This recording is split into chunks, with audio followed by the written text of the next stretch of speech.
I would like to bring the August 2025 Lancaster County Planning Commission meeting to order. Thank everyone for an attendance. We got a full house as far as our commission goes. Did everyone receive their packets in time to review last month's meeting minutes? Yes. Yes. Any changes or alterations needed? No. I'd like to make a motion to accept July's meeting minutes. All in favor? Aye. Thank you. Motion carries. Okay, we're going to have the second public hearing on the proposed amendment to Part 1 zoning ordinance, Article 1 definitions of the Lancaster County, Virginia Land Development Code to amend the definition of small-scale residential solar installation and to amend Article 28-3, small-scale residential solar of the Lancaster County, Virginia Land Development Code. Ms. Hall. Thank you, Mr. Chairman. Your first public hearing this evening is in response to concerns regarding an existing solar facility on a residential property. The Board of Supervisors discussed elements of the efficacy of the existing ordinance, inquiring if the actual configuration, location, and operation of these existing solar facilities are coalescing with the intent of the ordinance as it relates to small-scale residential solar facilities, specifically size, height, location, and noise.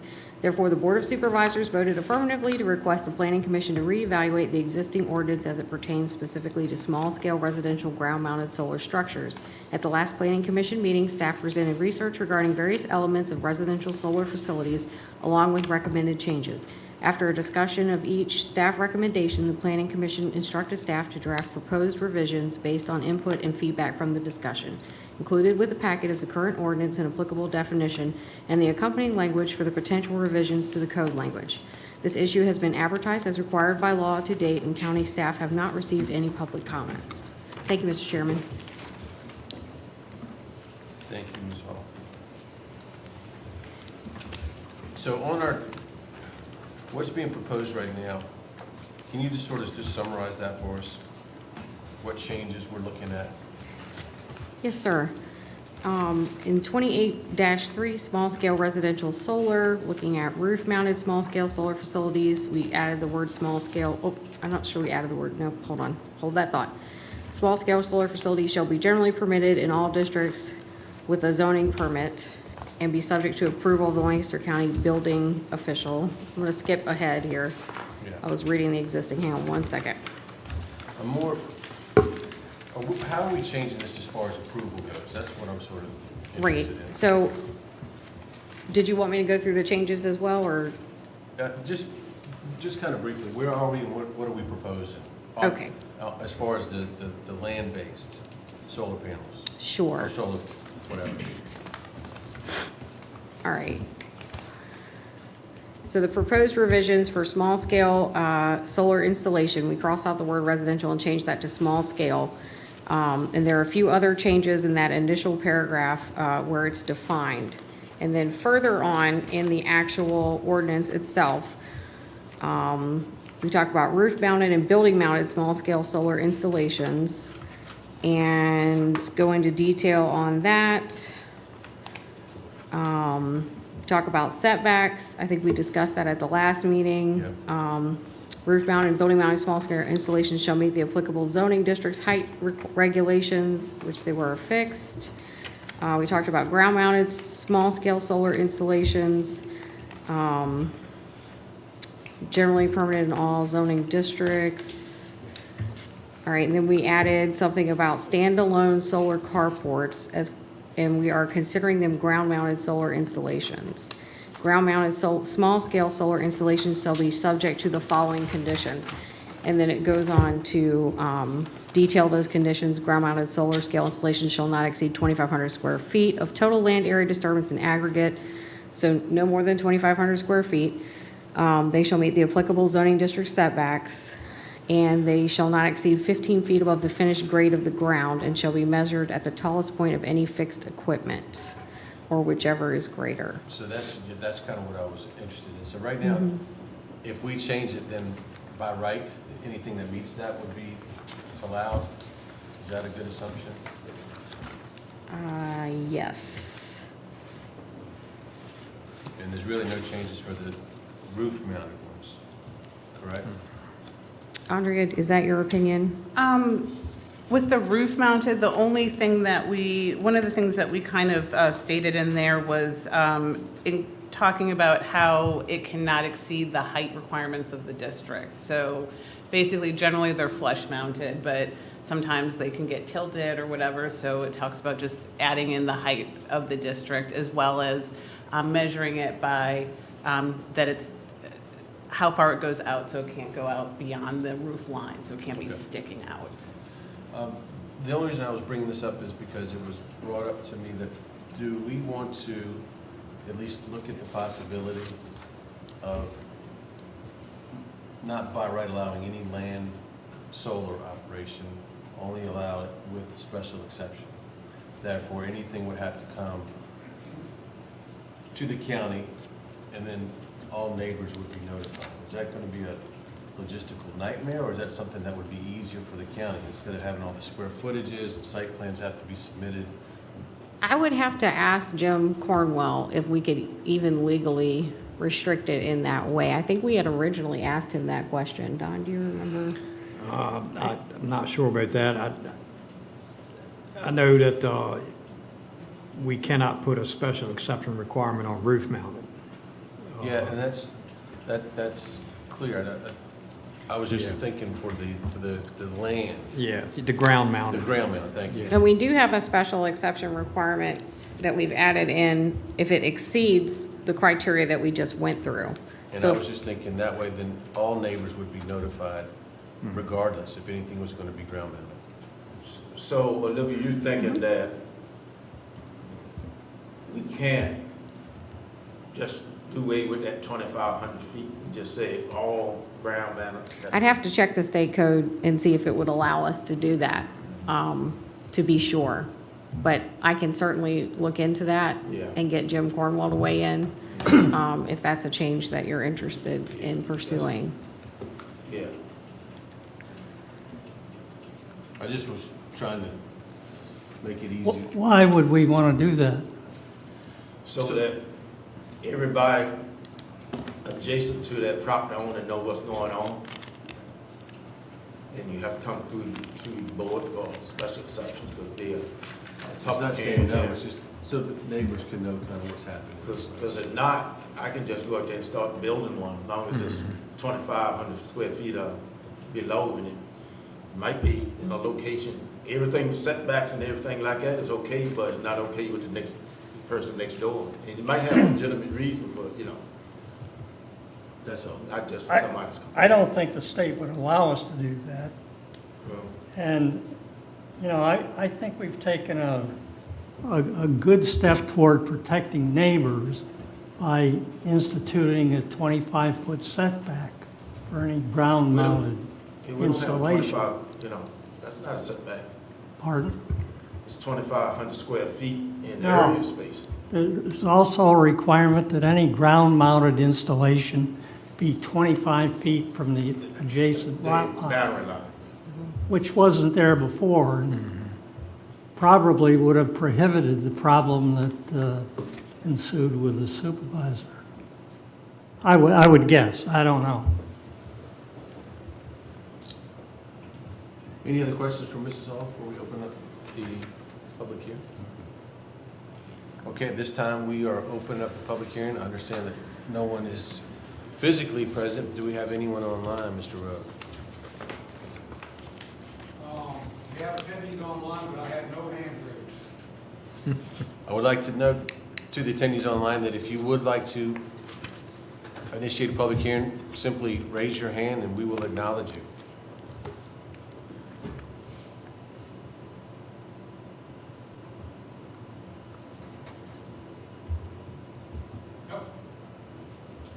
Mr. Costello. If you can hear me online, could you please state the name and the district that you reside in?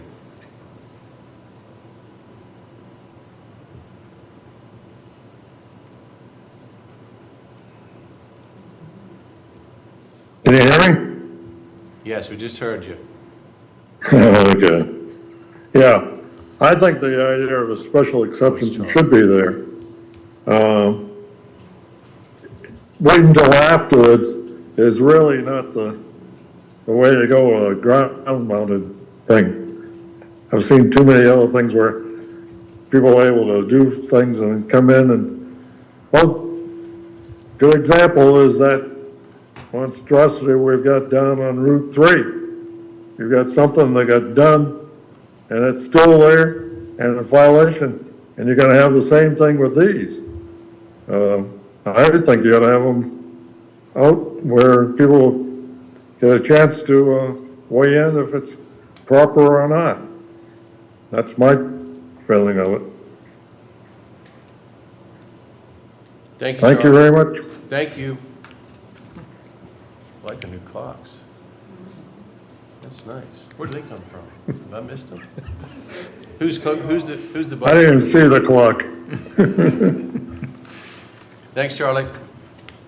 It was actually, I think, Olivia or Andrea's idea. Well, Glenn made the it reason happen. I didn't see it, there's a big, thing in front about the host being able to speak and all, and it took up the whole screen.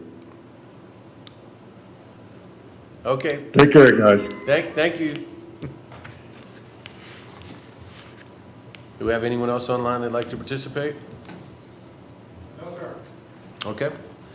I will take this opportunity to close the public hearing portion of this meeting. What do you guys think? I have a question. Yes, ma'am. Sure. So are you saying that you think that's what we should do just in 28.3 for small scale solar, or also in 28.4 for agricultural and commercial? I'm saying for any ground mounted. Okay. That's kind of what, Okay. I just wanted to clarify. What was your answer? What was your answer? For any ground mounted. any ground mounted, Oh, any, regardless, okay. yeah, regardless of the zoning, Okay. agricultural or residential. I'm okay with that, seeing if that's something that is permissible. No, we're not denying anyone, but we're giving the neighbors an opportunity to, know what's going on. Steve, what do you think? You got any thoughts? We really can't come up with anything tonight because we've got to check on it and find out if it's legal to even do. So, I mean, That's right. if that's what we want to do, I think we have to put it off for another month and that, I think we can favor a recommendation based on, Well, what I was going to suggest was, you've opened and closed the public hearing. You've actually held 2 public hearings on this. Maybe you would like to table action on this until your next meeting, which would allow staff to find out if a special exception can be allowed or required for any ground-mounted structure. okay. And then it can come back as a consideration item at your next meeting instead of We another don't have to public open hearing. up the public hearing. No, because you've already opened and closed the public hearing, but just table action until your next meeting. Okay. Is that okay with you guys? We wait and see what the attorney says? But you should make a motion to table the action until next meeting. Doherty, you want to? Sure. I make a motion that we table action on the proposed amendments to Part 1 zoning ordinance, Article 1 definitions, and Article 28.3 small-scale residential solar, and 28.4 until we have a chance to hear back from the attorney. Okay, thank you, Ms. Miss. We have a motion on the floor to table this discussion until next month. All in favor? Aye. Aye. Opposed? Motion carries. We just love having solar on our docket, so in case you didn't know, we don't want to ever get rid of it. So we've got 2 items for discussion tonight. We've got to update the land use mapping and then required update the Lancaster County Development Code. Ms. Hart, you want to bring us up to speed on that, please? Yes, thank you, Mr. Chairman. For discussion item number 1, we have a request to update the land use maps in the county's comprehensive plan. Lancaster County is participating in a program called Closing America's Wastewater Access Gap Initiative, which was created by the EPA to help rural localities address wastewater concerns in their communities. The Closing America's Wastewater Access Gap Initiative provides no-cost technical assistance to communities with failing septic systems or without existing wastewater infrastructure. Through the Technical Assistance Initiative, the EPA also helps communities apply for grant funding. Thus far, the program has assisted Lancaster County with our existing community septic infrastructure with technical expertise and assistance in obtaining grant funding for this effort. The program is also helping our local communities in addressing future wastewater planning needs and efforts. These planning efforts include the need for mapping of existing infrastructure and future land use, including planned growth. Mr. Glenn Rowe has assisted us in this effort and already updated the planned growth area map for the county, and a copy of this map is attached. We'll be reviewing this mapping and the future land use mapping in our comprehensive plan to determine necessary updates. To facilitate this discussion, your packet includes copies of our planned growth area map, future land use map, and the applicable language from our comprehensive plan for this mapping. This discussion is envisioned as a work session to identify potential revisions to the existing county mapping. And one thing I would like everyone to note, if we turn to the future land use map, it's a bit outdated. We have some secondary growth areas listed on there that we probably need to take another look at. And the only wording in the comprehensive plan that really addresses those secondary growth areas is that sheet that I provided in your packet. So we probably want to dive into what areas we truly consider to be secondary growth. And I think we've had some movement on the utility front recently, and utilities are a big driver of growth areas. So I think that's something we could consider. We had asked Aqua to provide us with some of their mapping for the county, and they have done so. So we do have some maps showing their areas that they serve. So that could assist us. Previous comprehensive plans had included mapping on ag use and forestry, and we would possibly like to add that back in. I had a phone call recently from the Department of Forestry, and they requested to be involved in our next comprehensive plan update, and I think specifically they were interested in forestry use and mapping of that. So those are all some kind of fun topics for us to think about on this land use map. And then anything else you all might be interested in adding in. You might take a look at some other comprehensive plans and see what mapping others are utilizing and see what we might be interested in putting in ours. Okay. Yep, that is. Of course, you can also add broadband now if you wanted to. That's right. And we also have the waterfront overlay district, which was originally on this plan that was updated. It shows possible reservoirs, areas, and that information has changed a bit. We have a whole group that deals with water supply, and they have updated mapping, and so we could probably pull some of that mapping in as well. And then, of course, our water access. That's one of we have water access needed, and now we can add water access that we have built or have planned. Absolutely. So those are all good things that were included in our comprehensive plan and in 2035. So we should highlight those uses as well. Very Thank you, good. Mr. Chairman.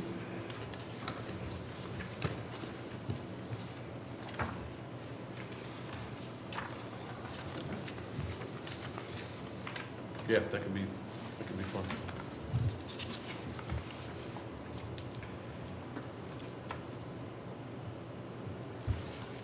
Does that coincide with the required updates to Lancaster County? That does not, does it? Oh, for the That's- resilience plan? No, that is a separate That's more of a discussion. state mandate, I'm guessing. Correct. Okay. Would you like me to delve into that now, Mr. Chairman? If you just want to breeze over it and kind of give us an idea what the state's telling us we need to do again. Sure.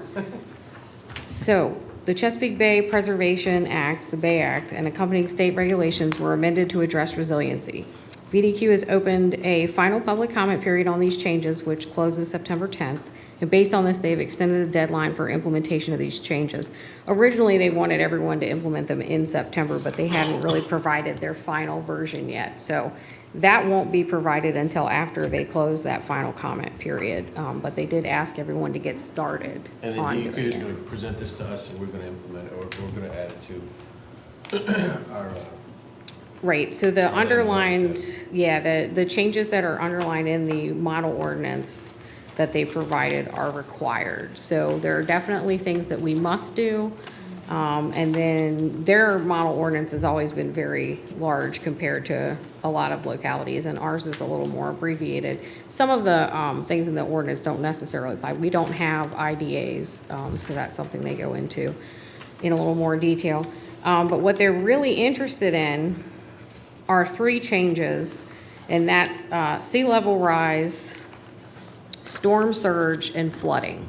So what they really want with this edit is for my department, the planning and land use side, to produce basically a report when we review this on resiliency. So that will just include mapping, and the state has produced some fantastic mapping for us to utilize called Adapt Virginia, where we can pull up maps for each of those 3 topics. And of course, we already review for flooding through the FEMA mapping because we're required to by law.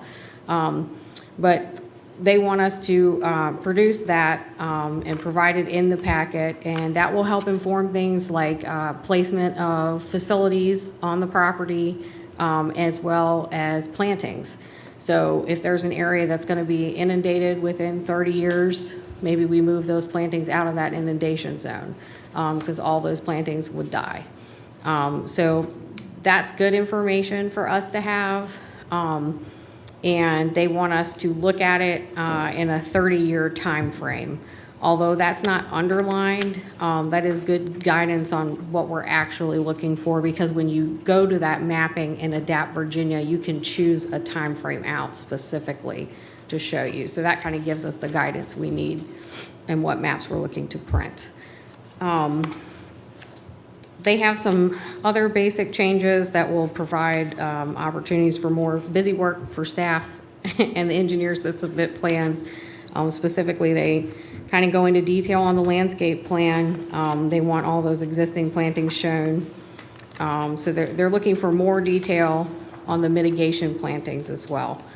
And that's just really the bulk of it, is So what they- they're calling resiliency, those 3 things. Thank you so much. That's what, for the summary. But, I mean, as far as we're concerned, it is what it is. Correct. Okay. We must do Good. the So we bare don't have to study minimum all on the this as well changes. yet. No, Okay. and staff will prepare a version for you that satisfies those required changes. And we will also, if we see anything else that we think is helpful that we would like to change, we'll put that in there as well. These are staff changes. These aren't public hearings or discussion items or anything. I mean, they're probably discussion, but they're. It will require a public hearing when you Yes. go to amend the ordinance, yes. Yep, both of these we have to do a public hearing to update the comprehensive plan as well. So both of these will eventually get to a public hearing. Okay. That's on the radar then. Yes, sir. We have one other item, if I may, Mr. Chairman, that is not going to be on your list, and I erroneously put it on your radar last time, and that was the styrofoam. That's not part of the code that you all would update, so it's the styrofoam ban, so that's not going to come before you at all, so we don't need to worry about that here. Okay. All right. Thank you, Ms. Hall. We've got other business. The legislative updates resulting from the 2025 General Assembly, and they're going to be presented to us at the September Planning Commission meeting. Are there many that involve us, or? There are a few, they are minor, but we'll dig into that. Look to them for next month. Anything else on the horizon for next month? No, I think we're going to have a full plate based on all this. Terrific. You guys have anything else you want to add? Okay, thank you, staff, as always. Thank everyone that was here. This meeting is adjourned.